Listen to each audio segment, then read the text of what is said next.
अगर आपको करेला नहीं भी पसंद है तो आप इस भरवा करेला को एक बार ज़रूर ट्राई कीजिएगा। इस तरीके से करेला बनाएंगे तो बहुत ही ज़्यादा टेस्टी बनेगा। और इसी के साथ हम बनाएंगे नेनुआ और मसूर का दाल, इतना ज़्यादा टेस्टी लगता है। आज के लंच में मैंने ये बनाया था भरवा करेला और मसूर और नेनुआ का दाल, जो कि बहुत ही ज़्यादा टेस्टी लग रहा था। राधे राधे दोस्तों, कैसे हैं आप सब? तो चलिए फटाफट से इसे बनाना हम शुरू करते हैं। तो सबसे पहले हम दाल बनाने की तैयारी कर लेंगे। तो उसके लिए मैंने यहाँ आधा केजी नेनुआ लिया है, जिसे तोरई, तुरई या बहुत सारे नाम होते हैं इसके। आपके यहाँ क्या बोलते हैं आप कमेंट करके ज़रूर बताइएगा।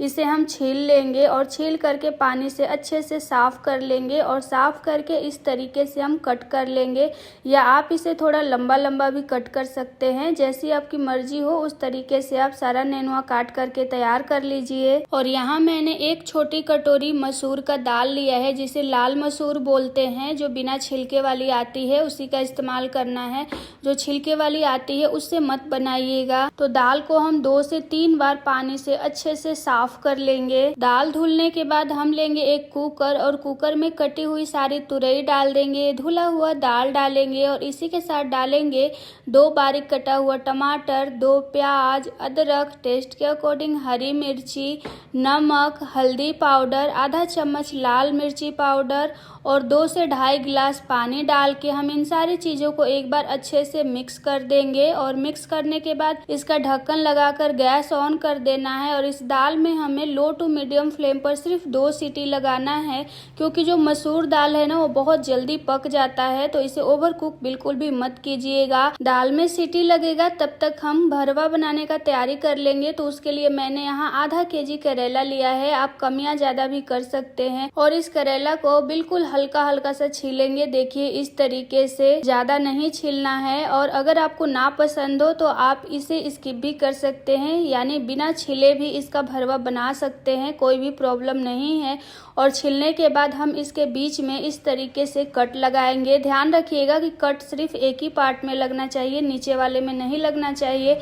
और कट लगा करके इसमें का जो भी बीज वगैरह है ना, सारा हम अच्छे से निकाल देंगे। तो इसी तरीके से हम सारे करेला का बीज निकाल करके हटा देंगे। और इस बीज का मैं इस्तेमाल नहीं कर रही हूँ, अगर आपको पसंद हो तो आप कर सकते हैं, इसीलिए आप इसको अलग रखिएगा, लेकिन मुझे इस्तेमाल नहीं करना है इसीलिए मैं इसे हटा रही हूँ। सारा करेला का बीज निकालने के बाद एक बर्तन में हम लेंगे पानी, इसमें डालेंगे आधा चम्मच नमक, आधा चम्मच हल्दी पाउडर और इसमें हम सारा करेला डाल देंगे। और डाल करके 10 से 15 मिनट के लिए इसे पानी में ही छोड़ देना है।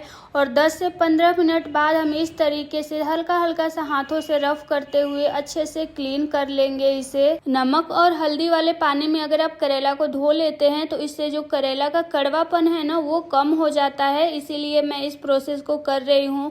उसके बाद करेला को हम धो करके साइड में रख लेंगे। और दाल को मैंने दूसरे चूल्हे पर चढ़ा दिया है और इस तरफ हम एक पैन रखेंगे और पैन में हम डालेंगे पानी। और पानी के ऊपर एक इस तरीके की जाली रख लेनी है जो दूध ढकने वाली होती है, या आटा छानने वाले भी आप रख सकते हैं। और इसके ऊपर करेला रख के हम 10 मिनट के लिए स्टीम कर लेंगे। करेला को अगर आप उबालते हैं तो उसमें का न्यूट्रिशन खत्म हो जाता है, इसीलिए मैं बोलूँगी कि आप इसे स्टीम ही कीजिएगा, उबालिएगा मत। और इधर जो हमारा दाल है ना वो भी अच्छे से पक गया है, तो एक बार हम इसे अच्छे से मिक्स कर लेंगे इस तरीके से चमचे से। उसके बाद गैस ऑन कर देंगे और गैस ऑन करके हम इसमें डालेंगे इमली का पानी। इमली को भिगो कर उसे अच्छे से मैश कर लीजिए, उसका पानी हम डाल देंगे। और इसी के साथ मैं थोड़ा सा नॉर्मल पानी भी डाली हूँ, क्योंकि दाल थोड़ा सा गाढ़ा लग रहा था। और डाल करके इसे 4 से 5 मिनट के लिए पकने देना है। 4 से 5 मिनट पकाने के बाद लास्ट में हम बारीक कटा हुआ हरा धनिया डाल देंगे। वैसे तो आप इस दाल को ऐसे भी सर्व कर सकते हैं, बहुत ही ज़्यादा टेस्टी लगेगा, लेकिन इसे और भी ज़्यादा टेस्टी बनाने के लिए हम इसमें एक तड़का लगाएंगे। तो तड़का लगाने के लिए तड़का पैन गरम करके हम इसमें डालेंगे डालेंगे ऑयल, जीरा, राई, हींग और ये सारी चीजें जब भुन जाए हम इसमें डालेंगे लंबा लंबा कटा हुआ लहसुन, कड़ी पत्ता, 2 सूखी लाल मिर्च और इन सारी चीजों को भुनने के बाद हम दाल में तड़का लगा देंगे और तुरंत ही ढक दीजिएगा ताकि जो भी इसका फ्लेवर है दाल में अच्छे से आ जाए। थोड़ी देर बाद ढक्कन खोलकर हम इसे अच्छे से मिक्स कर लेंगे। तो ये लीजिए हमारा हेल्दी और टेस्टी दाल बन करके तैयार है। और इधर जो करेला है ना वो भी स्टीम हो गया है, यानी 10 से 12 मिनट हो गया है इसे स्टीम होते हुए।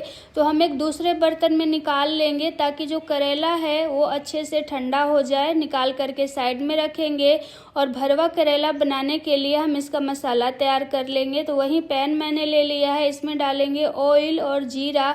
जब जीरा भुन जाए हम इसमें 3 प्याज डालेंगे। मैंने बड़े साइज का ही प्याज लिया है और प्याज को हमें थोड़ी थोड़ी देर पर चलाते हुए बढ़िया सा कलर आने तक भून लेना है।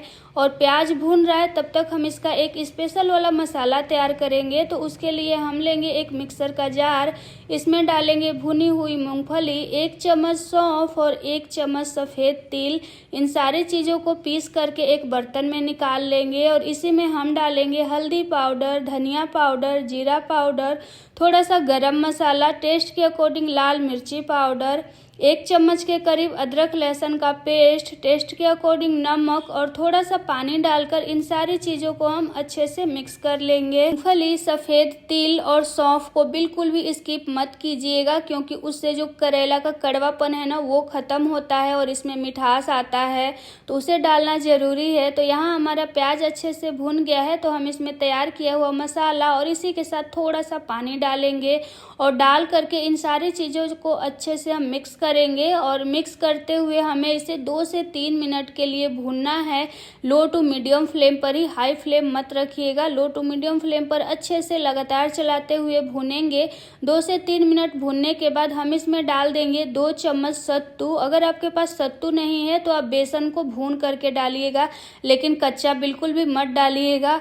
और सत्तू या बेसन डाल करके इन सारी चीज़ों को हम इस तरीके से मिक्स करते हुए भून लेंगे जब तक कि मसाला एकदम ड्राई नहीं हो जाता, इसका सारा पानी अच्छे से सूख नहीं जाता, क्योंकि इसे हमें करेला में भरना है तो एकदम सूखा मसाला हमें तैयार करना है।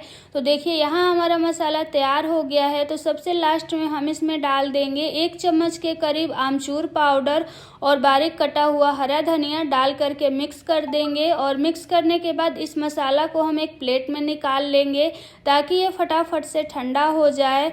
और जब मसाला ठंडा हो जाएगा तो हम करेला में भरेंगे। तो यहाँ हमारा जो स्टीम हुआ करेला है ना उसमें मसाला को डाल करके इस तरीके से भरेंगे। तो जितना करेला में आ पाए उतना हमें अच्छे से भर देना है और जो एक्स्ट्रा रहेगा ना इस तरीके से हमें निकाल करके बाहर कर देना है। एकदम ऊपर तक करेला में मसाला मत भरिएगा, नहीं तो तेल में जाने के बाद निकलने लगता है, फिर करेला अच्छे से भुन नहीं पाता है, मसाला जलने लगता है। इसीलिए इसे भर करके जो भी एक्स्ट्रा हो इस तरीके से हल्का सा प्रेस करके हम निकाल के अलग कर देंगे। और सारा करेला भरने के बाद मैं यहाँ इसे धागे से बांध रही हूँ। अगर आप इस तरीके से बांध देंगे तो बिल्कुल भी करेला का जो मसाला है ना वो बाहर नहीं निकलता है। करेला भी एकदम अच्छे से भून जाएगा, लेकिन मसाला निकलने लगता है तो फिर करेला भून नहीं पाता है मसाला जलने की वजह से, इसीलिए आप धागे से जरूर बांध दीजिएगा। तो यहाँ हम सारे करेले को इसी तरीके से धागे से बांध करके तैयार कर लेंगे। उसके बाद गैस ऑन करके मैं वही पैन चढ़ा रही हूँ और इसमें डालेंगे थोड़ा सा सरसों का तेल। बहुत ज़्यादा तेल नहीं डालना है क्योंकि बहुत कम तेल में ये बन के तैयार हो जाता है। वैसे भी हमने इसे स्टीम कर लिया है तो और भी कम तेल लगेगा इसे बनाने में। और 3-3 करेला डाल करके मैं इसे फ्राई कर रही हूँ। आप चाहे तो सारा एक ही साथ डाल सकते हैं अगर आपके पैन या कढ़ाई में जगह हो तो। और इसे डाल करके उलटते पलटते हुए बढ़िया सा कलर आने तक फ्राई कर लेना है। फ्लेम मीडियम रखिएगा, हाई नहीं रखना है। और इसे ढकने का ज़रूरत नहीं है, बिना ढके ही इस पर बढ़िया सा कलर आने तक फ्राई कर लेंगे। तो इसी तरीके से मैंने यहाँ दोनों बैच का जो करेला है ना फ्राई करके तैयार कर लिया है। तो चलिए फटाफट से हमारी लंच की थाली तैयार कर लेते हैं। तो यहाँ हमने चावल निकाल लिया है और ये हमारा दाल और ये टेस्टी सा भरवा करेला। तो आप भी इस तरीके से एक बार भरवा करेला और दाल बना करके देखिएगा, सच में बहुत ही ज़्यादा टेस्टी लगता है। और जो लोग करेला खाना नहीं पसंद करते हैं वो भी बड़े आराम से इसे खा लेंगे।